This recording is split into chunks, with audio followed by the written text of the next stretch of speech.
तो second video of master chart और start करते हैं। तो लास्ट वीडियो में हमने कहाँ तक सीखा था कि हमने डिफाइन करा था कि हमारा जो मेजर इशू होता है वो हेल्थ होता है ना। हेल्थ के 4 पार्ट होते हैं, वो हमने सीख लिया था। उसके बाद हमारा मेन फोकस जो है वो फाइनेंशियल हेल्थ है, वो भी हमें पता चल गया था। उसके बाद हमें पता चला था कि फाइनेंशियल हेल्थ आपकी डिपेंड करती है इनकम पे, वो किसी भी सोर्स से हो सकती है, वो भी हमने क्लियर कर लिया था। उसके बाद हमने देखा था कि जो इनकम है वो आपके कैश के फॉर्म में आएगी या बैंक के फॉर्म में आएगी, मतलब फिजिकल मनी या डिजिटल मनी, वो भी क्लियर हो गया था। उसके बाद हमने बोला था कि इनकम, मतलब हमने देखा था कि इनकम आपकी या तो एसेट बनाएगी या लायबिलिटी बनाएगी, इतना क्लियर हो गया था। उसके बाद हमने देखा था कि इनकम जो है आपके 2 पार्ट में डिवाइड होगी, active income and passive income. ठीक है। उसके बाद हमने देखा था कि एक्टिव इनकम जो है वो डायरेक्ट ट्रांजैक्शन होता है टाइम के साथ, और टाइम ही है जो आपकी हेल्प करती है फिजिकल हेल्थ और मेंटल हेल्थ बनाने के लिए। ये हमें क्लियर हो गया था। फिर मैंने आपको 2 टास्क दिए थे। पहला कि एसेट एंड लायबिलिटी देखने का, दूसरा कि जो एसेट और लायबिलिटी है वो एक्टिव इनकम से आपके पास आया और पैसिव इनकम से। और ज़्यादातर लोगों ने ये फील करा होगा कि उनके पास मेजर जो पोर्शन है उनके घर में वो लायबिलिटीज़ हैं, और सेकंड वो जो लायबिलिटीज़ बन रही हैं वो भी आपकी एक्टिव इनकम से बन रही है। तो जब कोई इंसान सोचता है कि वो अपनी फिजिकल और मेंटल हेल्थ बहुत अच्छे लेवल पे बिल्ड कर सकता है, तो वो नहीं कर पाता क्योंकि उसके पास टाइम नहीं होता। टाइम को पाने के लिए आपको पैसिव इनकम की तरफ जाना पड़ेगा। ये हमारा क्लियर हो गया था। लास्ट वीडियो से फिर हमें ये समझ आया कि हमारे ना कुछ गोल्स डिफाइन होंगे, और कोई गोल्स जो रहेंगे वो स्पेसिफिक गोल रहेंगे। ठीक है। तो पूरे जो चार्ट बनेगा उसमें हमारे कुछ ही गोल्स रहेंगे, 5 to 6 गोल्स, उस पे हमें मेन फोकस करना है। तो जैसे मैंने यहाँ पे गोल्स डिफाइन करे, तो हमारी फर्स्ट वीडियो हमें क्या बताती है कि हमारा जो गोल होगा उसमें पहला गोल होगा build passive income and take your time back. अब ये टाइम सबसे क्रिटिकल है जो हमें वापस चाहिए, है ना। उसके बाद acquire as many assets as possible, तो आपको एसेट बनाना है सबसे ज्यादा, और पैसिव इनकम बिल्ड करनी है। अब ये दोनों चीजें कैसे बनती हैं, डायरेक्टली इस पर नहीं जा सकते, बट हमें गोल हमारा समझ आ गया। फर्स्ट वीडियो ने हमें हमें गोल बता दिया कि कहाँ पे हमें जाना है। अब एक्टिव इनकम के बाद हम आगे बढ़ते हैं। अब इसमें लिखा हुआ है कि एज्यूमिंग जीरो पैसिव इनकम, क्योंकि ज़्यादातर लोगों की कंडीशन यही रहती है कि जब वो जॉब करना चालू करते हैं तो उनके पास पैसिव इनकम पहले से नहीं होती है। उसका रीज़न है, उसका रीज़न ये रहता है कि हमारी जो पास्ट जनरेशन है ना, जो हमारे फादर और मदर की जनरेशन है, उसमें जो ज़्यादा से ज़्यादा फैमिलीज़ हैं वो सर्वाइवल के लिए काम कर रही थी, है ना। उनको सर्वाइवल की कंडीशन थी, और आप वो फर्स्ट जनरेशन होंगे या सेकंड जनरेशन होंगे जो अभी सर्वाइवल के अलावा भी चीज़ें कर पा रहे हो, कि मतलब मुझे घूमने भी जाना है, मुझे थोड़ा एन्जॉयमेंट भी चाहिए, मुझे खाने में भी कोई दिक्कत नहीं है, बट आपके बाकी इश्यूज क्रिएट हो जाते हैं, है ना। इसीलिए हम एज्यूम कर रहे हैं कि पैसिव इनकम जीरो है। अब कंडीशन यहाँ लगा देते हैं, अगर मान लीजिए किसी को पैसिव इनकम कुछ रहेगी, मतलब ग्रेटर देन जीरो रहेगी, कुछ पैसा आ रहा है, तो ये जो चीज़ें हैं ना वो अभी रिलेट नहीं कर पाओगे, वो आप बाद में रिलेट करोगे फ्यूचर में। और रिलेट ऐसा नहीं है कि उसके बारे में डिस्कशन नहीं होगी, वो रिलेट करोगे, बट आप फ्यूचर में रिलेट कर पाओगे जब आगे की चीजें एक दूसरे से लिंक होंगी, है ना। तो अगर नहीं है वो तो कंडीशन लेके चल रहे हैं, बट अगर है तो फिर वो कैसे रिलेट होगा वो बाद में समझेना, सब एकदम से लिंक बैक हो जाएगा। अब देखो एक्टिव इनकम जो अब आपके हाथ में आती है ना, फिर दोबारा वो 3 पार्ट में जाती है। ठीक है। ये 3 पार्ट मैंने एरो बनाया। फर्स्ट क्या बोलता है, एक्टिव इनकम को आप कहाँ कर सकते हो यूज या करते हो, एक्सपेंसेस के लिए, दूसरा सेविंग के लिए, तीसरा इन्वेस्टमेंट के लिए। अब थोड़ा थोड़ा इसके बारे में समझते हैं, फिर थोड़ा डीप जाना चालू करते हैं। तो एक्सपेंसेस क्या होते हैं, वो चीज़ें जो आपकी कंज्यूम हो जाती हैं, यूज़ हो जाती हैं। मतलब आपने खर्चा करा और खर्चा करने के बाद वो जो चीज़ है वो ख़त्म हो गई या फिर वो यूज़ में हो रही है, मतलब उसका कुछ यूज़ कर पा रहे हो, वो आइडल नहीं बैठी हुई है, ठीक है? अब दूसरा क्या है, सेविंग। तो सेविंग के क्या होती है कि अब थोड़ा सेविंग और को भी थोड़ा-सा समझ सकते हैं क्योंकि इसमें ज़्यादा टाइम नहीं लगेगा। तो पहले हम सेविंग समझते हैं। तो सेविंग इसमें देखो क्या बोला हुआ है कि या तो किस फॉर्म में होगी, कैश के फॉर्म में या आपके बैंक में होगी। जनरली लोग सेविंग्स यहीं पर करते हैं। अब कोई ये मत बोलना कि हम तो सर एफडी करते हैं, वो भी हमारी सेविंग है, नहीं। एफडी पे हम नहीं जाते हैं क्योंकि वो इसका पार्ट नहीं है, वो बाद में आएगा। अब जो सेविंग आप करते हो वो बैंक या में डालते हो पैसा या फिर कैश रखते हो अपने घर पे, और वो किन 3 मेजर चीज़ों के लिए होता है। पहला, जो स्मार्ट लोग हैं वो सिर्फ़ इमरजेंसी फंड के लिए यूज़ करते हैं। फिर कुछ लोग आते हैं जो अनवांटेड एक्सपेंसेस होते हैं उसको कंसीडर करके थोड़ा-सा एक्स्ट्रा पैसा रखते हैं। फिर तीसरा है वो लोग जो बिग एक्सपेंसेस की लिए करते हैं, है ना? ये वो लोग हैं जो थोड़े स्मार्ट हैं कि उनको पहले से फाइनेंशियल नॉलेज है तो वो अपना ज़्यादा पोर्शन यहाँ पर नहीं लगाते हैं। अब जो भी इंसान सेविंग्स में अपनी सैलरी का मेजर पोर्शन लगा रहा है, लेट्स एज्यूम 50% से ज़्यादा सेविंग में ही डाल रहा है, या तो बैंक में पड़ा रहता है पैसा या कैश रहता है उसके पास। तो उसके 2 रीज़न होते हैं। पहला रीज़न ये होता है कि वो हाई रिटर्न एक्सपेक्टेशन करता ही नहीं है। मतलब उसको जो अब ये जो रिटर्न है ना, उसको भी हम समझेंगे वो क्या चीज़ है। बट इसका मतलब क्या है कि आपने जो पैसा लगाया उसके बदले आपको जो रिटर्न मिल रहा है, मतलब 100 रुपीज़ है और उसका मान लीजिए 102 रुपीज़ हो गया। तो ये 2 रुपए आपका रिटर्न हो गया, आपने जो कमाई करी बिना कुछ करे, ठीक है? तो वो कह रहा है कि मुझे ज़्यादा एक्सपेक्टेशंस नहीं है, मैं बहुत कम रिटर्न्स में या तो कैश रखूँगा कि सेम वैल्यू रखूँगा या फिर बैंक में डाल दूँगा, ठीक है? तो थोड़ा-सा कुछ पैसा आने लग जाता है बैंक से, बैंक क्योंकि कुछ रिटर्न्स देता है, वो हम समझेंगे क्या होता है। दूसरा क्या रीज़न होता है जो मैंने यहाँ लिखा नहीं है, बट वो होता है नॉलेज।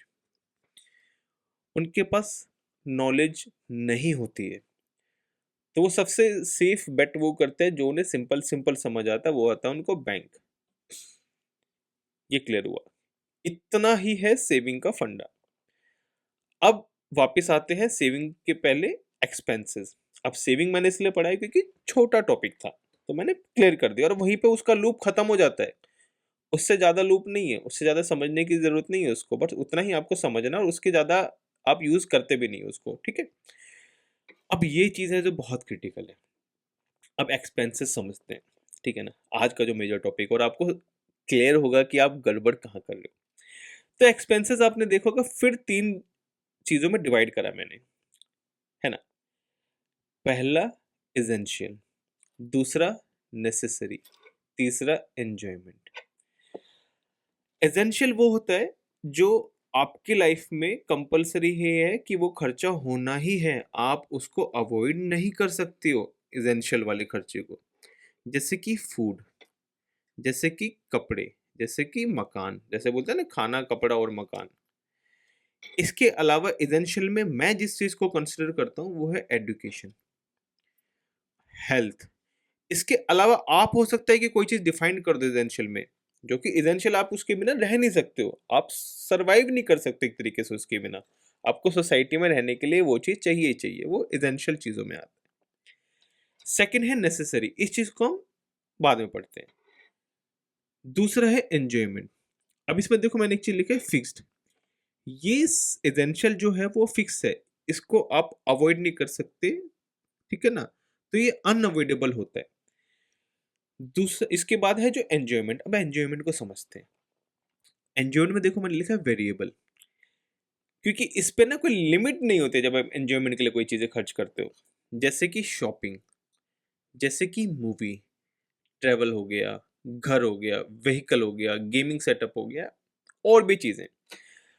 अब आप बोलोगे कि यार घर जो है यहाँ पर भी है, घर जो है यहाँ पर भी है। तो जब आप घर सिर्फ रहने के लिए यूज़ करते हो या फिर इसलिए लेते हो कि आपकी फैमिली वहाँ पे रह सके बस, तब वो घर होता है। तो आपकी बेसिक नेसेसिटी जो है, जो मतलब आपके लिए लाइफ में एसेंशियल है वो चीज़, कि आपको घर किस लिए होता है? रहने के लिए, एक छत चाहिए होती है, तब तक वो एसेंशियल में आता है, वो फिक्स्ड इनकम, फिक्स्ड मतलब उसमें खर्चा होना है। जैसे आपने बोला कि मुझे महँगा वाला वॉशिंग मशीन भी रखना है घर में, मुझे फ्रिज भी रखना है, मतलब रेफ्रिजरेटर भी रखना है घर में, डबल डोर हो गया है ना, 2 डोर हो गया, मुझे 75 इंचेस का टीवी भी रखना है। तो अब ये सब रहने के लिए नहीं है, अब ये सब आपके घर की एस्थेटिक को चेंज करते हैं। आप कहीं न कहीं अपनी लाइफ़ एन्जॉय करना चाहते हो और किसी को दिखाना चाहते हो। तो जब आप ये चीज़ों के लिए करते हो तब वो एन्जॉयमेंट में चला जाता है। इसलिए रहने के लिए किसी को 3 बीएचके की ज़रूरत है, अगर पूरी फैमिली रह रही है। एज़्यूम 3 बीएचके मतलब 3 बेडरूम है ना, हो गया। तो किसी की फैमिली अगर रह रही है और 3 बीएचके की ज़रूरत है, तो उसमें जितना ज़्यादा वो सामान डाल रहा है एस्थेटिक उसका अच्छा करने के लिए, वो सब एन्जॉयमेंट का पार्ट बन जाता है। तो आपको अब ये 2 चीज़ें तो बहुत क्लियरली समझ आई होंगी कि एसेंशियल क्या होता है, एन्जॉयमेंट क्या होता है। लेकिन अब ये दोनों चीज़ें तो आपको बहुत क्लियरली समझ आएँगी कि एसेंशियल क्या होता है, एन्जॉयमेंट क्या होता है, कि फिक्स्ड जो होगा वो एसेंशियल होगा, मतलब आप उस खर्च को अवॉइड नहीं कर सकते। दूसरा एन्जॉयमेंट, वो वेरिएबल होगा कि आप इसमें ना चेंजेस कर सकते हो अपने हिसाब से चाहे तो। अब देखो नेसेसरी लिखा हुआ है, अब नेसेसरी समझते हैं। अब इसमें एरो बनाए हुए हैं दोनों साइड के, है ना? इसका मतलब है कि नेसेसरी जो है इन दोनों से रिलेटेबल है। अब वो रिलेटेबल कैसे है? जब आपके खर्चे इमोशन ड्रिवन है, इसका मतलब क्या समझते हैं? आपको खाना खाना ज़रूरी है ज़िंदा रहने के लिए, बट उस खाना खाने के लिए आपको रेस्टोरेंट जाना पड़ रहा है। इसका मतलब क्या है? कि आप उस खाने को खा रहे हो कहीं न कहीं एन्जॉय करने के लिए भी, बट खाना एसेंशियल पार्ट है। आप ये बोल ही नहीं सकते कि वो एन्जॉयमेंट के लिए खा रहे हो। तो उसमें दोनों पार्ट हो गए, बट वो कहीं न कहीं एन्जॉय इसलिए कर रहे हो तो आपके वहाँ पे इमोशंस आ जाते हैं। तो देखा एसेंशियल वाली चीज़ कैसे इमोशन ड्रिवन होने की वजह से नेसेसरी बन गई है आपकी, कि आप उसको अवॉइड नहीं कर सकते, बट उसके खर्चे पे आप कंट्रोल भी नहीं कर रहे हो, है ना? ये क्लियर हुआ। सिमिलरली कपड़े, कपड़े पहनना ज़रूरी है, लेकिन जब आप कपड़े खरीदते हो कि नहीं मेरे को तो महँगे ब्रांड के कपड़े खरीदने हैं, तब वो इमोशन ड्रिवन हो जाता है। तो कपड़ा एन्जॉयमेंट के लिए मतलब चेंज हो जाता है, बट वो एन्जॉयमेंट नहीं है, वो एसेंशियल पार्ट है आपकी उसके लाइफ़ का। तो इसलिए वो नेसेसरी में आ जाता है, क्योंकि इमोशन ड्रिवन होता है। अब जो भी लोग ये बाकी लोगों में जस्टिफाई करते हैं कि हमने ये खर्चा इसलिए करा, या हमने ये सनग्लासेस इसलिए लिया, हमने ये ब्रांडेड शू इसलिए लिया, क्योंकि हमारे जो पर्सनैलिटी को है वो डेवलप करता है, या मतलब जो भी चीज़ है, वो बोलता है, क्योंकि वो इमोशन ड्रिवन होता है उस टाइम पे। और उसी के लिए देखो यहाँ पे क्या प्यारी चीज़ लिखी है कि when you justify your decision, तो आप जब आपकी डिसीजन जो होती है उनको जस्टिफाई करते हो, तो वो सब नेसेसरी में आता है। अब इसके अलावा यहाँ पर कुछ लिखा हुआ है बिग स्पेंड्स, ये हैं इन्हीं के पार्ट, एन्जॉयमेंट, नेसेसरी, एसेंशियल के पार्ट ही, लेकिन ये बहुत बड़ा खर्चा लेते हैं आपकी लाइफ का। और कहीं न कहीं आप अपने जो भी प्लानिंग करते हैं ना, जितनी भी प्लानिंग करते हैं, वो इसी के लिए करते हैं, मेजरली। हो सकता है कुछ और चीज़ भी ऐड हो जाए आपकी लाइफ में, कोई एक बहुत बड़ी चीज़ हो, जैसे कि बिज़नेस। बट आपको याद होगा मैंने फर्स्ट वीडियो में जो इंट्रोडक्शन वीडियो है उसमें बोला था कि जो बिज़नेस पर्सन है, वो इसको ना देखे, क्योंकि अपना पहला काम वो क्या करेगा, वो बिज़नेस बिल्ड करने में करेगा, ना कि वीडियोज़ देखने में कि फाइनेंस कैसे मैनेज करने हैं। और जब उसे फाइनेंस मैनेज करने का टाइम आएगा ना, तब वो सीए हायर कर सकता है। तो एक प्रोफेशनल बहुत अच्छा सीए हायर कर लेगा और वो उसका फाइनेंस मैनेज कर लेगा, इसलिए उसको इसकी टेंशन लेने की ज़रूरत नहीं है। इसलिए मैंने वो चीज़ नहीं डाली है, क्योंकि वो बहुत पैसे लेती है, वो बहुत बड़ा स्पेंड है। उसके अलावा जो कॉमन मतलब मिडिल क्लास फैमिली के स्पेंड होते हैं, वो एजुकेशन, मैरिज, होम, कार, ये हमें क्लियर हुआ। अब सारी प्लानिंग मैंने जैसा बताया इसी के लिए होनी है। यहाँ तक ये एक्टिव इनकम का एक एक्सपेंस का पार्ट है, ये 3 चीज़ों में डिवाइड हुआ, और आपको एक क्लियर होने लगा होगा आइडिया कि हाँ, गड़बड़ कहाँ होती है। ठीक है ना? अब आपको ये भी समझ आया कि ये चीज़ फिक्स है, तो आप जब कोई बोलता है ना कि अरे खर्चा मत करा करो इतना, तो वो समझा नहीं पाता है आपको कि किस खर्चे को बोल रहा है कि मत करा करो। तो वो इसके लिए मना नहीं कर रहा है, वो इसके लिए बोल रहा है कि इसको अवॉइड करो, क्योंकि इसको अवॉइड करा जा सकता है ना? अब मेरा जो फंडा रहता है, मैं जो सोचता हूँ, मैं ये कहता हूँ कि नहीं, मुझे एसेंशियल करना है वो मुझे पता है, बट मुझे एन्जॉयमेंट भी करना है और मुझे बहुत अच्छे से एन्जॉयमेंट करना है। अब उस चीज़ को कैसे करना है वो मैं आपको समझाता हूँ, ठीक है? उससे पहले एक चीज़ लर्न करते हैं। एक्सपेंसेस जो होते हैं ना, उनके कुछ वे मतलब कुछ रास्ते होते हैं जिसके थ्रू वो एक्सपेंस करते हो आप। उसको समझना ज़रूरी है थोड़ा, इसलिए मैंने रेड डॉटेड लाइन में वो लिंक करके रखा हुआ है। तो वो ना फिर दोबारा 3 टाइप से मैंने डिफाइन करके रखे हैं। पहला एक्सपेंस होगा जो इंस्टेंट हो जाएगा, इंस्टेंट मतलब तुरंत आपने अभी पेमेंट करी और अभी वो निकल गया।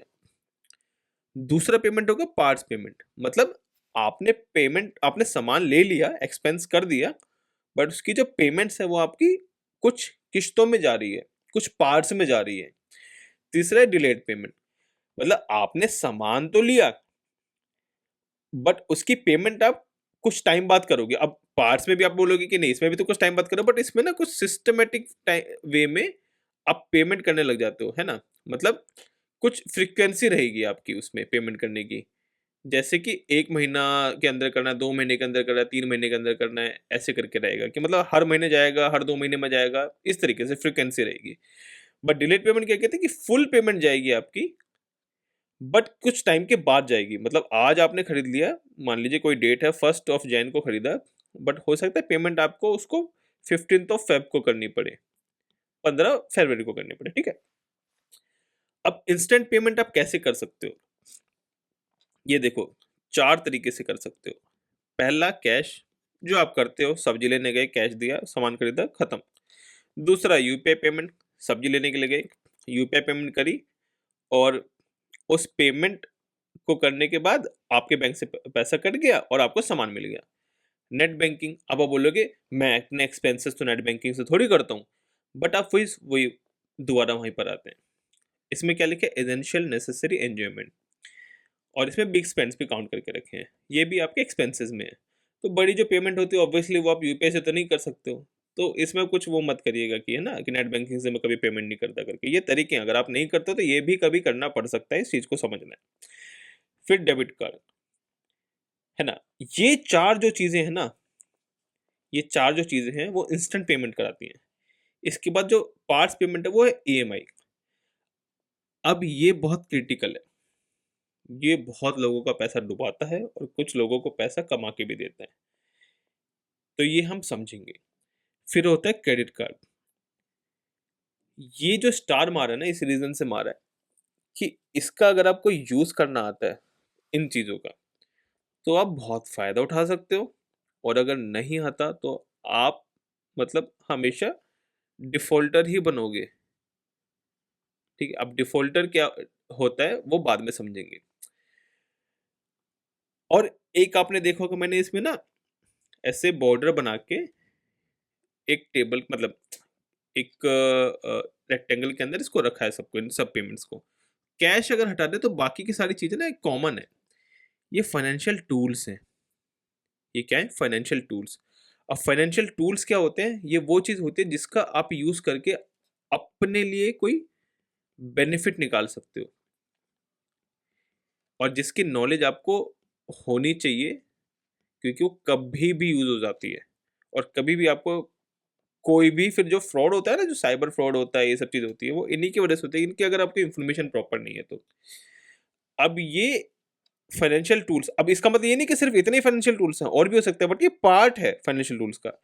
अब ये सब क्या है? पेमेंट के मेथड्स हैं, है ना? कि इतने तरीकों से पेमेंट के मेथड होते हैं, आप पेमेंट कर सकते हो। इसके अलावा भी हो सकते हैं, बट मिडिल क्लास फैमिली इससे ज़्यादा आगे नहीं जाती है, और जब जाएगी तब वो बाद में जब हम लेयर बाय लेयर सीखेंगे तब वहाँ पे उसको समझ आएगा वो चीज़ें। अब ये सब किसका पार्ट है? बैंकिंग सिस्टम का पार्ट है। बैंकिंग सिस्टम में ना मैंने एक अलग से स्टार मार रखा है। इसका मतलब क्या है? ये डीप इंफॉर्मेशन माँगती है। डीप इंफॉर्मेशन माँगती है, इसके लिए मतलब अगर आपने वीडियो देखी होगी पहली और इंट्रोडक्शन और सेकंड इंट्रोडक्शन वीडियो, तो मैंने क्लियर करके रखा हुआ है। डीप इंफॉर्मेशन के लिए या तो एक वीडियो आएगी, जरूरत पड़ेगी तो पूरी की पूरी प्लेलिस्ट आएगी। ये हमें क्लियर हुआ है ना। अब इसके अलावा एक्सपेंस का एक और पार्ट बन रहा है जो मैंने यहाँ पर नोट्स में लिख रखा है। अब इनको एक एक करके समझते हैं। पहले क्या लिखे, no one can avoid essential expenses, वो आपको समझ आया। जो मैंने बोला कि आप एसेंशियल एक्सपेंसेस को अवॉइड नहीं कर सकते, आपके सर्वाइवल उसके ऊपर टिका हुआ है। दूसरा, your enjoyment expenses should not take a major part of your active income. ये हमें समझ आया कि आपकी सैलरी मान के चलिए अगर 10,000 आ रही है, एज्यूम कर लेते हैं, तो ऐसा ना हो कि अब 2,000 रुपये महीने का खर्च एंजॉयमेंट में ही कर दिए जो एक्सपेंसेस हैं। ऐसा कभी नहीं होना चाहिए। अब ये सिर्फ एग्जाम्पल है, इसको वो मत ले लीजिएगा कि नहीं हाँ मतलब 10,000 सैलरी तो मैं 2,000 नहीं करूंगा बट 1,800 कर सकता हूँ, 1,500 कर, एज्यूम मत करना। वो सब कैलकुलेशंस होंगी, जब वहां पहुंचेंगे तब उसको सीखेंगे, अभी बस बताया आपको। अब मेरा क्या रूल रहता है ना, बहुत क्लियर है।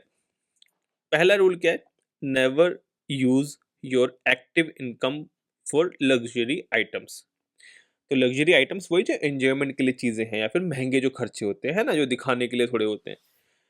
अब आप बोलोगे ऐसा तो हो ही नहीं सकता, आपने तो पहले ही फर्स्ट में हमें एज्यूम करा दिया है कि आपके पास सिर्फ एक्टिव इनकम ही है। मैंने कहा बिल्कुल क्लियर है, मुझे कोई डाउट नहीं है। बट एक्टिव इनकम होने के बाद भी हो सकता है कि आपको एक्टिव इनकम यूज ना करना पड़े और इन चीजों को आप खरीद सकें। ये पॉसिबल है, मैं मतलब करता हूं इन चीजों को। दूसरा क्या बोलता है ये, जो कि आप अभी से सीख सकते हो, मतलब कुछ वीडियोस के बाद आपको क्लियर होने लगेगा। Find a way to fund enjoyment और luxury purchases using the same amount you spend on essentials, है ना। अब इसको ना क्लियर समझाता हूं मैं आपको। मैंने जब ये सिखाया एसेंशियल नेसेसरी एंजॉयमेंट आपको बताया, तो उसमें मैंने क्या बोला,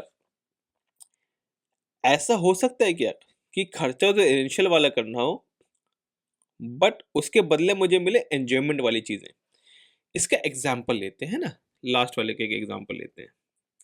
तो मान के चलिए आपको खाना खाना है रेस्टोरेंट में, आपने बोला मेरे को रेस्टोरेंट में खाना खाना है, नॉर्मल सी चीज़ है, वो आपका फूड आइटम आता है जो एसेंशियल है, बट आपका एंजॉयमेंट में बन गया क्योंकि आप घर पे नहीं बना के खा रहे हो।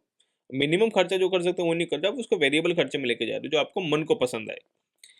तो मान के चलते हैं कि 1,000 रुपये में घर का खाना बनता, एज्यूम करते हैं, एग्जाम्पल है।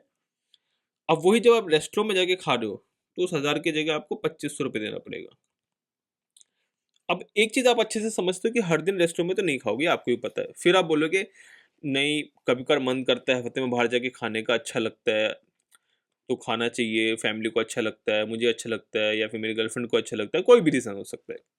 बट अगर मैं बोलूँ कि यार रोज़ तो आप खाओगे नहीं, मान लेते हैं एक वीक है, एक वीक में आपके 1,000 रुपये एज्यूम कर रहे हैं, हो सकता है कि हर दिन 1,000 रुपये ना लगे, पर मैं कह रहा हूँ एक वीक में आपके 1,000 रुपये लगते हैं पूरे दिन के, और 6 दिन तक आपने 6,000 रुपये खर्च करे।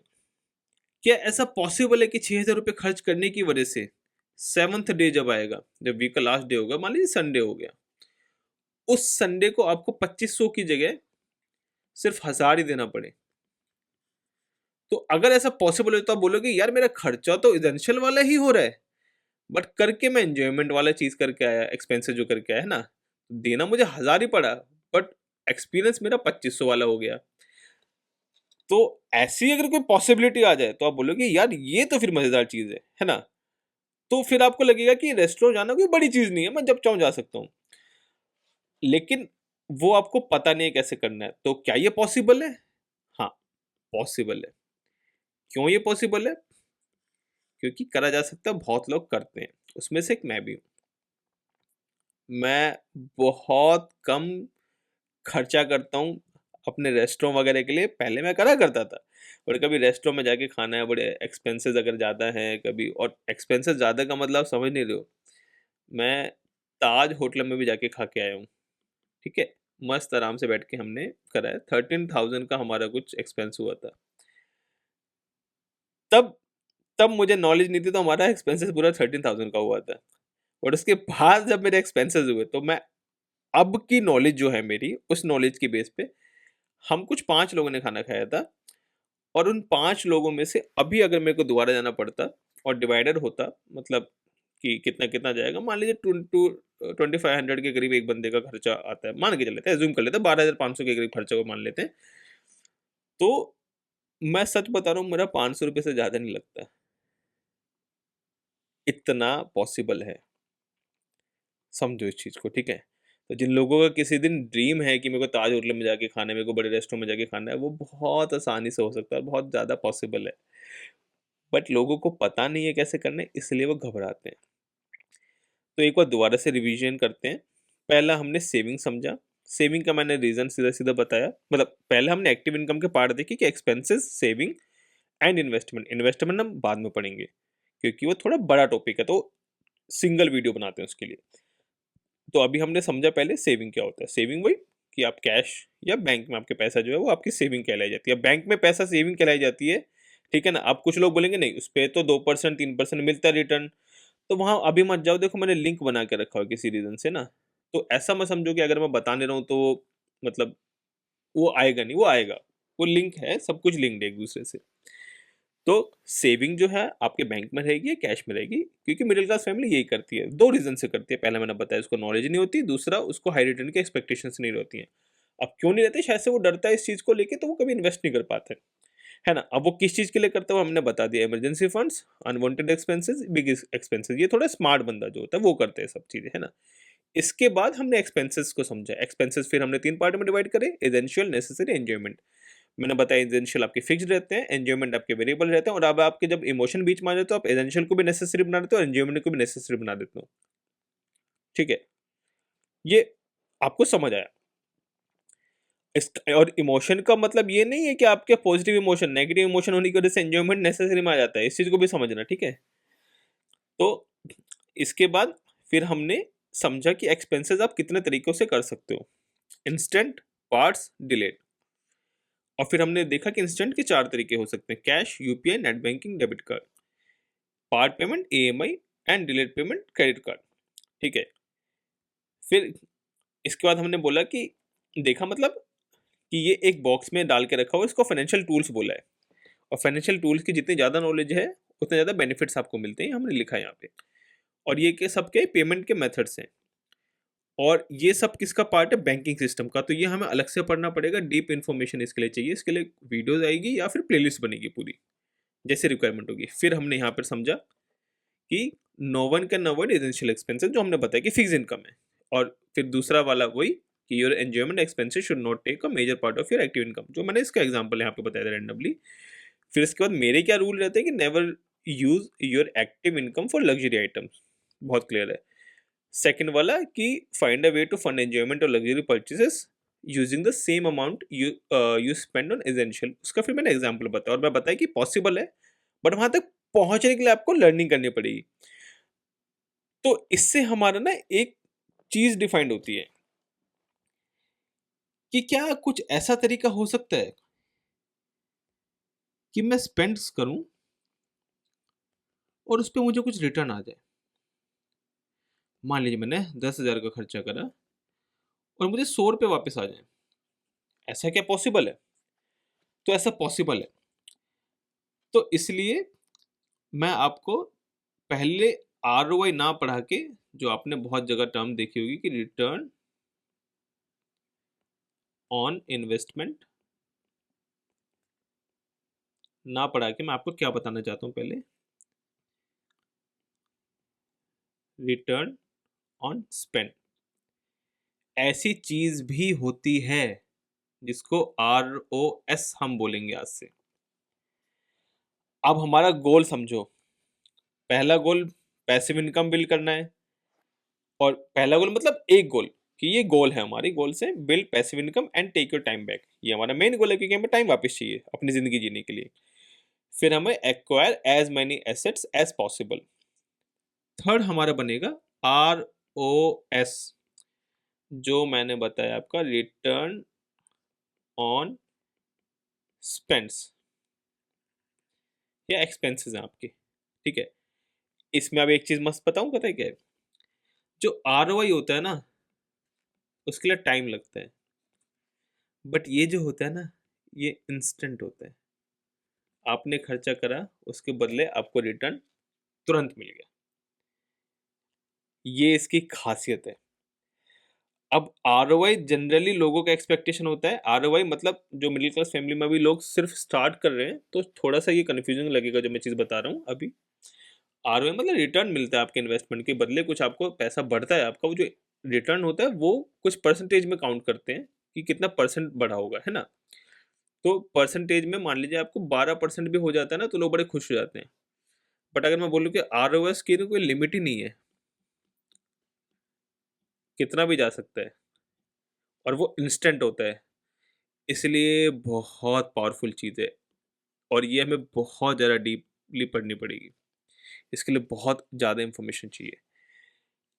अब पहला टास्क मैंने जैसे आपको बताया था कि एसेट और वो फाइंड आउट करने हैं। दूसरा टास्क समझते हैं। दूसरा टास्क आपका क्या है, मतलब पहली वीडियो का टास्क आपको बताया था, इस वीडियो का टास्क ये रहेगा कि आपको देखना है कि आपके जो खर्चे हो रहे हैं ना, वो इनमें से कौन से मेथड से हो रहे हैं हर दिन के। बस जैसे आप मान लो सब्जी खरीदने के लिए गए, आपने देखा कि मैंने यूपीआई पेमेंट करी है कि डेबिट कार्ड यूज़ करा है कि क्रेडिट कार्ड यूज़ करा है कि कुछ, या फिर आपने कोई घर में फर्नीचर खरीदा है तो ईएमआई से खरीदा है कि नेट बैंकिंग से खरीदा है कि डेबिट कार्ड से खरीदा है कि क्रेडिट कार्ड से खरीदा है कि कैश दिया है। बस ये आपको समझना है।